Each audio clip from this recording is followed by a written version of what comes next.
asalaamaaleykum wa rahmatullah waa gars yi maa ngi leen di nuyu ku ci nekk ci turam ak santam tey dama ñëwoon rek pour def benn vidéo bu gàtt sur la situation politique au Sénégal temps yi dama constaté benn acharnement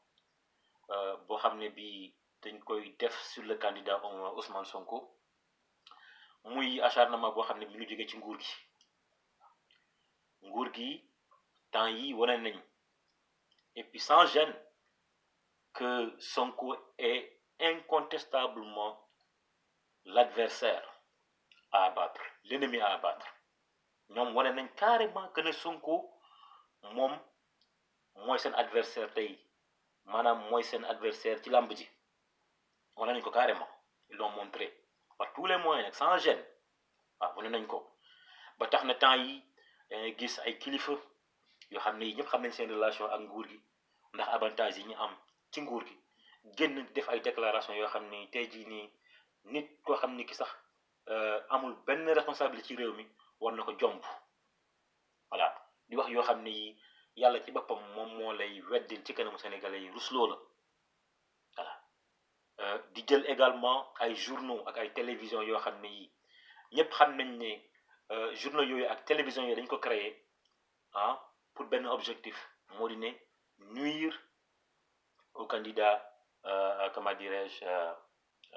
Ousmane Sonko donc ñuy bind parce que bu ñu xëyee di bind di wax loo xam ne lii ay wax yoo xam ni vraiment ay kesew yoo xam ni vraiment yitteelul Sénégalais yi tey jii nii woo nañ ko fi terroriste nee nañ ko ci gëmul tariix ibaadu la te bu fekkoon ne nit dañ koy juger ci action ak ay waxam tey jii Sonko taxaw na devant tous les Sénégalais ne man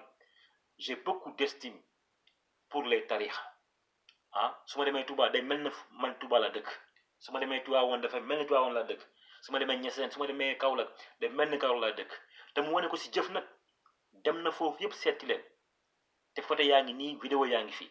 mu taxaw wax devant les Sénégalais que ne moom il a beaucoup d'estime pour les tarixa ak kilifa diine yi léegi nag nit bu fekkee ne léegi Sénégalais yi dañoo nekk ay nit yoo xam ne duñ juger nit ci action ak ay kàddoom mais ci liñ koy waxal lañ koy juger il y a un problème il y a un problème il y a de quoi vraiment avoir peur dans ce pays il y a de quoi avoir peur dans ce pays tey jii nii nguur gi dafa mel ni tey nit kuy lab rek ci biir ndox xam nga kuy lab lu mu jot rek def ci langaamu nguur gi foofu la toll waaw ñoom fi ñu toll nii tous les moyens sont bons pour liquider Sonko tous les moyens nothing is off limit waaw luñ mën a danañ ko def pour le mettre en mal avec la population pour discréditer ko loolu mooy seen mission actuellement mais je pense que les Sénégalais yi dofuñu et puis Sénégalais yi ay nit yu xalaat lañu dootuñu bàyyi presse bi dootuñu bàyyi yenn personnalité yi di leen décider di leen wax kan moo baax ak kan moo bon waaw je crois que Sénégalais yi mature nañ actuellement ba comprendre loolu waaw que ne dootuñu bàyyi kenn mu leen wax kan moo leen war a jiite ak kan moo leen warta jiite waaw li nga gis lépp nag ñuy wax ci Sonko c'est de la distraction maanaam dañoo bëgg fàttaloo nit ñi maanaam problème yi Sénégalais yi am ci biir réew mi muy pénurie d'eau maanaam ñàkkam ndox mi les délestages yi nga xam ne mi ngi maanaam ñàkkam courant mi maanaam coupure courant yi problème santé bi ñu am ay machine dialyse yi ñu am problème machine dialyse yi ñu am problème équipement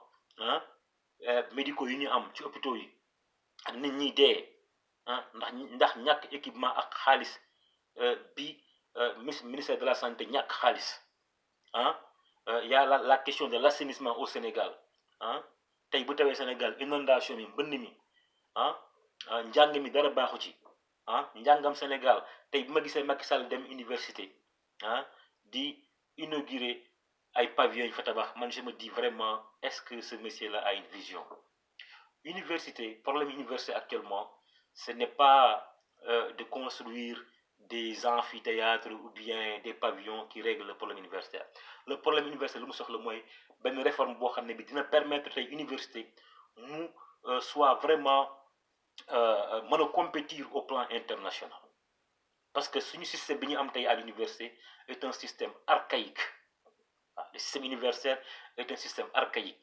dañu war a fexe ba nga xam ne université nekk endroit boo xam ne bi dafay former non seulement des juristes et des littéraires des enseignants mais ñu fexe ba nga xam ne tey jii ni université réformé nañ ko ba nga xam ne mën na former par exemple des mécaniciens au sein de l'université mën na former des menuisiers ah former même des secouristes pour la santé mu nekk par exemple benn formation boo xam ne professionnel lay doon bac plus 2 ñi nga xam ne ils sont assez intelligents ou bien ils ont toujours le courage ou bien ak fougue bi pour continuer seen études yi mën dem ba am seen maîtrise ba am seen DEA waaw man foofu laa doon xaaree Macky Sall maanaam une réforme des réformes dignes de ce nom parce que àdduna bi léegi foofu lañ toll waaw tollatuñ ci ay universités yi nga xam ne dañuy former ay enseignants rek ak ay juristes voilà amuluñu njariñ quoi foofu laa ko doon xaare donc mooy li ma leen wax rek c'est-à-dire que distraction bi bëri na trop distraction bi bëri na trop ñi ngi jéem a dugg ci xeli nit ñi di leen gëmloo ak yoo xam ni amul njëriñ réew mi waaw li am njëriñ réew mi mooy kan moo mën a ñëw pour alléger les souffrances des Sénégalais voilà ngeen bàyyi xel ci loolu waaw parce que tey jii nii ni ko waxee sànq rek tous les moyens sont bons pour abattre wala pour éliminer le candidat Ousmane Sonko waaw ñoo loolu daal ci lañ toll instant bi nii moo tax ma bëgg a bàyyi xel ñëpp bàyyi xel ci loolu que nañ bañ journaux yi wala médias yi télévision yi di ñuy wax kan moo baax ak kan moo bon ñu sénégalais yi ñu xool le passé ak xool li ñuy Sonko di proposer lan moo ci gën a méngoo ak li sénégalais yi soxla tey ci réew mi c'est ça qui est important c'est ça qui est important mais des débats ay déclaration yi mu defoon ça fait des mois nga ñëw jël ci benn partie bu ndaw ah publier ko def ci sa benn commentaire bu ngande dem leen ngeen déglu vidéo bi déglu l'intégralité ak le contexte est très important hein à une déclaration waaw boo bëggee comprendre une déclaration il faut que nga placer ko ci contexte bi après nga lire déclaration bi intégralement ci ngay comprendre